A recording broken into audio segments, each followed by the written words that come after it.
आरो मावनांगौ होननानै बुंदों नोंथाङा माबाफोर पार्सनेलि बेबायदि दावराव देख्रेब नार्जारि बिथांजों आंहा खुनु पार्सनेल ग्रास सुथुर गैया बिथांखौ आङो गोदो गुबुन गुबुन प्रग्रामाव लोगो मोनदों बिथाङा मा सानस्रिनि मा आदर्शनि मानसि आङो दिनैबो बुजिनानै मोना मालाबा बुङो बर' जाति जातीयताबादनि खोथा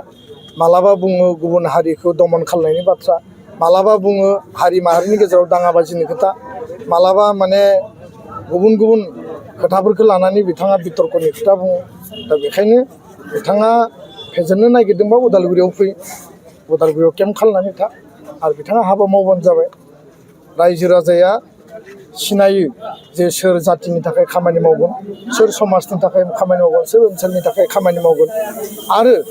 आङो पलिटिक्सआव निउ फेस आंनियाव खुनु एन्टि इनकामबेन्सि गैया 0% एन्टि इनकामबेन्सि लानानै हारिनि समाजनि ओनसोलनि जाति जनगोष्ठीनि खामानि मावनो थाखाय आं फैदों आंनियाव मोनसे क्लिन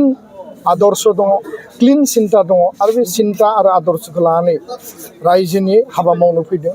रायजोआ अनगोन बिसार बिबेसना खालायगोन जाति धोरोम भाषा बासियालासे बयबो दा दोलो दोलो ओंखारबोदों आङो जेब्लायबो बिथांमोननि आथिङाव खुलुमो आरो जि सिन्ताजों ओंखारबोदों नोंथांमोना अननाय हो आशीर्बाद हो